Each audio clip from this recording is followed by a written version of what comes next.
किसी ने क्या खूब कहा है, रात रात भर जागकर पढ़ना शुरू कर दो, क्योंकि किस्मत के तारे भी तभी चमकेंगे जब नींद अधूरी होगी। आज के टाइम पर किताबें महज दिखावे के लिए बच गई हैं। उन्हें पढ़ना कोई नहीं चाहता। सब चाहते हैं कि कोई ऐसी दवा या कोई ऐसी जड़ी बूटी मिल जाए कि इन किताबों को एक ही बार में घोलकर पी जाए। मगर अफसोस, ऐसा हो नहीं सकता। पढ़ाई ना करने के पीछे लाख कारण हो सकते हैं। दिन भर टीवी देखना, गेम्स और इंस्टाग्राम पर अटके रहना, सोते रहना या किसी की याद में रोते रहना, ऐसे हजारों कारण हैं पढ़ाई ना करने के पीछे। लेकिन एक ऐसा कारण भी है जो इन सभी कारणों को रिप्रेजेंट करता है। इनफैक्ट इन सभी कारणों का बाप है, और वो कारण है पढ़ाई में मन ना लगना। ये सबसे बड़ा रोना है जो देश का लगभग हर स्टूडेंट रोता है कि वो पढ़ना तो चाहता है, लेकिन उसका पढ़ने में मन नहीं लगता, पढ़ने का मन नहीं करता। एक बात हमेशा याद रखना दोस्त, तेरे जीवन में अगर किताबों का घोल होगा तभी तेरी जिंदगी का कोई मोल होगा। इन सभी बातों को समझता हर कोई है, लेकिन बावजूद इसके इस मसले का हल नहीं जानता। तो आज के इस वीडियो में मैं आप सभी को 5 ऐसे रामबाण टेक्निक्स से इंट्रोड्यूस कराऊंगा जिन्हें अगर आपने समझ लिया तो आपकी स्टूडेंट लाइफ ना सिर्फ बेहतर होगी, बल्कि आपके लिए पढ़ाई बहुत ज्यादा इंटरेस्टिंग और मजेदार भी हो जाएगी। Point number 1, stay motivated internally. हमेशा अंदर से मोटिवेट रहो। जब तक शरीर में मोटिवेशन न हो तब तक शरीर बेजान लगता है। ऐसे में पढ़ाई जैसे फैक्टर को आप नजरअंदाज नहीं कर सकते। जब तक आपके शरीर में एक ऊर्जा, एक जोश नहीं होगा, पढ़ाई तो क्या दुनिया के किसी भी काम में आपका मन नहीं लगेगा। तो ऐसे मोमेंट में सबसे पहला काम आपको यही करना है कि आपको अंदर से यानी कि दिल से मोटिवेटेड रहना है। इसलिए जब भी आप पढ़ने बैठे उससे पहले कोई मोटिवेशनल कहानी पढ़े।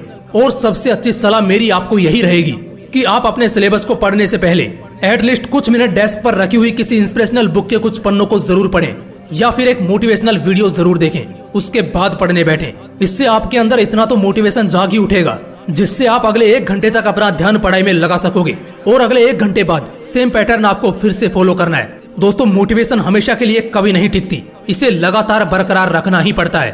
Point number 2, purpose of study find करो। अपने पढ़ने का उद्देश्य खोजो। चाहे एक रॉकेट की रफ्तार हजारों किलोमीटर प्रति घंटा क्यों ना हो, लेकिन अगर उसे उसकी मंजिल नहीं पता है तो उसकी ये रफ्तार बेकार है। ठीक इसी तरह आप पढ़ने में कितने भी अच्छे हो या बुरे हो, आप ज्यादा से ज्यादा पढ़ते हो या बिल्कुल भी नहीं पढ़ते, लेकिन अगर आपको नहीं पता है कि पढ़ने के पीछे आपका असली मकसद क्या है, तो पढ़ाई की भूख कभी नहीं जागेगी। जैसे हम कोई काम करते हैं तो हमें उसके कुछ पैसे मिलते हैं, जिससे हम दोबारा से मोटिवेट होते हैं उसी काम को करने के लिए, क्योंकि हमें पता है कि इस काम को करने के बाद हमें पैसा मिलने वाला है। ठीक इसी तरह आपको भी ये देखना है कि आपके पढ़ाई के पीछे आपका असली मकसद क्या छिपा है। आपको पढ़ाई से क्या चाहिए? जवाब तो लाखों में है। एक बेहतर जिंदगी, बेहतर life style, socially, financially and mentally मजबूत होना, और भी बहुत कुछ। और सबसे खास अपने माँ बाप की उम्मीदों पर खरा उतरना। तो बस इन्हीं बातों का ध्यान रखना है और रुकना कभी नहीं है। इन चीजों को लिखना है और पढ़ने से 5 मिनट पहले इन सभी को दिल से पढ़ना है। Point number 3, make your mood sign and syllabus fine. अपना मूड यानी अपनी मनोदशा ठीक रखो। पढ़ने का दिल तब करेगा जब दिल खुश होगा, और पढ़ाई को तुम बोझ की तरह नहीं बल्कि अपॉर्चुनिटी की तरह देखोगे। जब मूड खराब होता है तो हमारे रिश्तों को भी उजाड़ देता है। तो ये पढ़ाई क्या चीज है? इसीलिए अगर पढ़ना चाहते हो तो सबसे पहले अपना मूड सुधारना है। हंसते खेलते चमचमाते से चेहरे के साथ पढ़ाई की शुरुआत करनी है। किसी भी प्रेशर, तनाव या गुस्से में आकर नहीं पढ़ना है। और इसके साथ साथ अपने सिलेबस का भी एक बढ़िया सा टाइम टेबल बना लेना है। सिलेबस से हमेशा अप टू डेटेड रहना है। डरना कम है, पढ़ना ज्यादा है। सिलेबस को तुम एक टास्क की तरह प्ले करो, जस्ट लाइक हम किसी भी गेम में लेवल पर लेवल क्रॉस करते हैं। इससे तुम्हारे अंदर एक चैलेंजिंग एबिलिटी पनपेगी, और हर बढ़ते दिन के साथ पढ़ने का मजा भी बढ़ता चला जाएगा। Point number 4, keep all distracting devices away.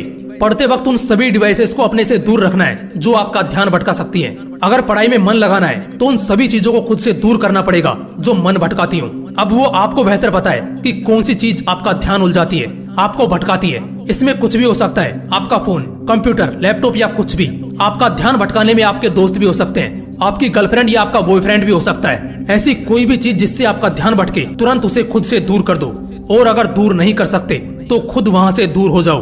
अगर हमारी जिंदगी से डिस्ट्रैक्ट करने वाले नमूने दूर हो जाएं, तो हमारा 85% फोकस अपने लक्ष्य पर होगा। आप काफी बेहतर तरीके से पढ़ाई पर या किसी भी जरूरी काम पर अपना ध्यान जीत पाएंगे। इसीलिए एक जरूरी चीज कि अपने सभी डिस्ट्रैक्टिंग सोर्सेज को अपनी लाइफ से बाहर कर दो। पढ़ाई में मन लगना खुद ब खुद शुरू हो जाएगा। पॉइंट नंबर 5, टॉपर्स के ग्रुप में शामिल हो जाओ। कहीं ना कहीं जब हम गलत संगत के शिकार हो जाते हैं तो वाकई हमारा पूरा ध्यान सही चीजों से हट जाता है। तो इस पॉइंट पर आप हमेशा डिस्ट्रैक्टेड रहते हो, आपका पढ़ाई में बिल्कुल भी मन नहीं लगता। लेकिन अगर आप किसी ऐसे ग्रुप में शामिल होते हैं जहां हमेशा पढ़ाई की और क्रिएटिविटी की बातें होती हों, तो वहां से आप कैसे भटकोगे। और ऐसा एनवायरनमेंट आपको सिर्फ टॉपर्स के ग्रुप में ही मिलेगा। और फिर देखना आपका ध्यान पढ़ाई की तरफ कैसे खींचा चला जाएगा। दोस्तों, अगर पढ़ाई में मन लगाना चाहते हो तो मेरी इन 5 रामबाण टेक्निक्स को अपना लेना। पढ़ाई करना बाएं हाथ का खेल बन जाएगा। अगर वीडियो अच्छा लगा तो इस मोटिवेशनल विंग्स को जरूर सब्सक्राइब कर लेना।